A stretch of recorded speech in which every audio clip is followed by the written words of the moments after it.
Hello बच्चों, आपके channel instant Hindi grammar में मैं स्मिता आप सभी का स्वागत करती हूँ।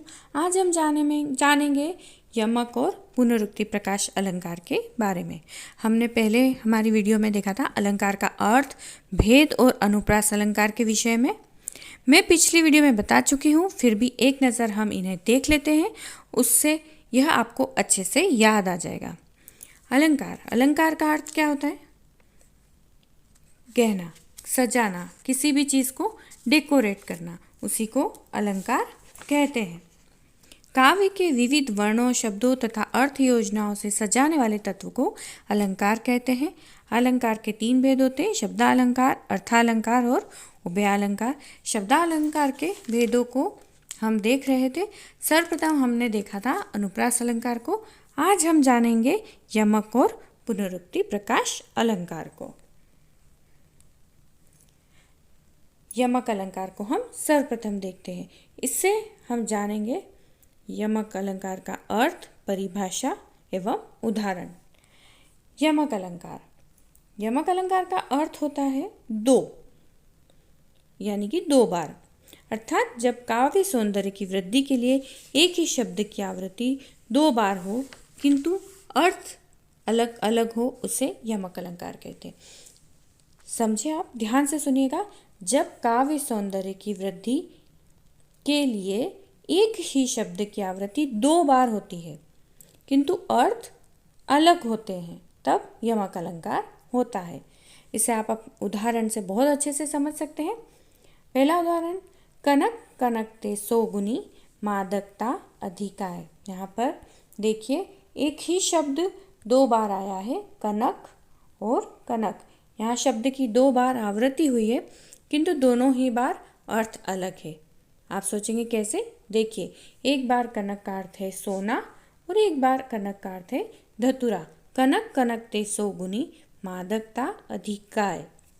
यहाँ पर एक समान शब्द है, बिना तोड़े मोड़े ऐसा कैसा शब्द है, उसे रिपीट किया गया है किंतु दोनों बार उनका अर्थ अलग अलग है। यही यमक अलंकार का गुण है, जिससे यमक अलंकार को पहचाना जा सकता है आसानी से। एक बार कनक का अर्थ है सोना और एक बार कनक का अर्थ है धतुरा। यही है यमक अलंकार की पहचान।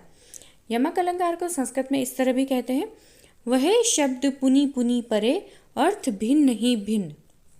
यानी कि वही शब्द बार बार घूमता है, बार बार आता है किंतु अर्थ भिन्न भिन्न होता है। इससे ये हमें आसानी से याद हो जाती है इसकी परिभाषा, और इसी परिभाषा में इसकी पहचान भी छुपी है कि वह शब्द पुनि पुनि परे अर्थ भिन्न ही भिन्न। शब्द जो बार बार फिरता रहता है वहीं पर, लेकिन अर्थ भिन्न ही भिन्न होता है, वह यमक अलंकार होता है। इससे आप इसे अच्छे से जान सकते हैं। आप इसे नोट कर लीजिए, याद कर लीजिए। इससे आपको कभी भी यमक अलंकार को पहचानने में दिक्कत नहीं होगी और आप फुल मार्क्स ला सकते हैं। यमक अलंकार के 2 भेद हैं, अभंग पद और सभंग पद।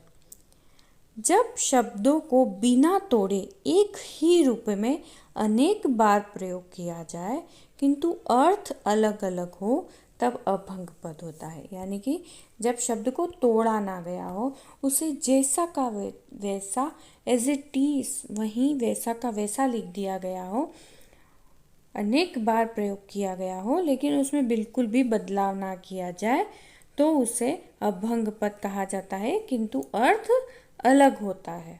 जैसा कि हमने यमक में पढ़ा। अब यमक की परिभाषा में हमने यही देखा कि शब्द की आवृत्ति बार बार होती है किंतु अर्थ अलग होता है। इसमें भी अभंग पद में भी ऐसा ही है। इसका उदाहरण है, जगति जगति की मूक प्यास। देखिए, यहाँ पे जगति जगति 2 बार आया है किंतु इनके अर्थ भिन्न है। अब है सभंग पद, जहाँ तोड़ मोड़ के शब्द की आवृत्ति हो और अर्थ भिन्न हो, उसे सभंग पद कहा जाता है। तोड़ मोड़ के कैसे? अभंग पद में क्या था, शब्द को ज्यों का त्यों लिखा जाता है किंतु यहाँ पर शब्द को तोड़ मरोड़ किया जाता है, उसमें कुछ फेर बदल किया जाता है और फिर भी अर्थ तो भिन्न भिन्न ही होता है। यह सभंग पद होता है। कैसे? पास हीरे हीरे की खान खोजता कहाँ ओ नादान।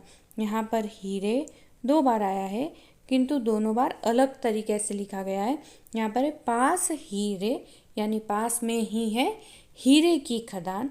दोनों बार अर्थ अलग अलग है और यहाँ पर लिखा भी अलग तरीके से गया है। यहाँ पर हीरे अलग अलग है, ही अलग है, रे अलग है, किंतु दूसरी बार इसे जोड़ दिया गया है और हीरे कर दिया गया है। इसे कहा जाता है थोड़ा बहुत फेर बदल या तोड़ मोड़ कर शब्दों को लिखा गया है, किंतु अर्थ अलग अलग है, वह है सभंग पद। अब हम देखते हैं पुनरुक्ति प्रकाश को। पुनरुक्ति प्रकाश अलंकार, जैसा कि उसके नाम से ही प्रतीत होता है, पुनः प्लस उक्ति, वह उक्ति जो बार बार बोली जाए। पुनः का अर्थ होता है बार बार, दोहराना या पुनः, तो वह उक्ति जो बार बार दोहराई जाए, बार बार बोली जाए, वह पुनरुक्ति प्रकाश अलंकार के अंतर्गत आती है। जब किसी वाक्य में कोई शब्द का प्रयोग 2 बार किया जाता है, अर्थात एक ही शब्द को 2 बार दोहराया जाता है, तब पुनरुक्ति अलंकार होता है, जैसा कि इसके नाम में ही है, पुनः प्लस उक्ति। किसी भी युक्ति को बार बार दोहराया जाए उसे पुनरुक्ति प्रकाश कहा जाता है। साधारण सी बात है, जैसा यमक में हमने देखा एक ही शब्द की आवृत्ति बार बार होती है, वैसा ही पुनरुक्ति प्रकाश में एक ही उक्ति को बार बार दोहराया जाता है। इन दोनों अलंकारों में सिर्फ इतना भेद है कि यमक अलंकार में हर बार अर्थ भिन्न भिन्न होते हैं, किंतु यहाँ पर अर्थ समान ही होते हैं। इस अंतर को आप अच्छे से जान लीजिए तो आपको दोनों अलंकारों को पहचानने में जरा भी परेशानी नहीं होगी।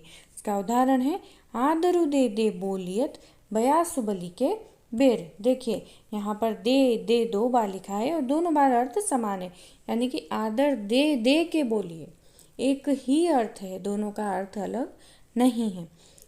ठोर ठोर विहार करती सुंदर सुरनारियाँ, यानी कि सुंदर सुरनारियाँ ठोर ठोर विहार करती थी। ठोर ठोर यानी अलग अलग जगहों पर जाती थी, तो दोनों ठोर का एक ही अर्थ है, अलग अलग जगहों पर उसका एक ही अर्थ है, दोनों ठोर का समान अर्थ है, अतः यह पुनरुक्ति प्रकाश अलंकार के अंतर्गत आता है। आशा करती हूँ आपको दोनों अलंकार बहुत आसानी से समझ में आ गए होंगे। इस ट्रिक से अगर आप याद करते हैं तो आपके अलंकार के मार्क्स बिल्कुल भी नहीं कटेंगे, आप फुल मार्क्स ला सकते हैं। अगर आपको फिर भी कोई कन्फ्यूज़न है तो मुझे कमेंट कीजिए, मैं आपके सवालों के जवाब ज़रूर दूंगी। इसी के साथ इजाज़त चाहती हूँ। धन्यवाद, नमस्कार।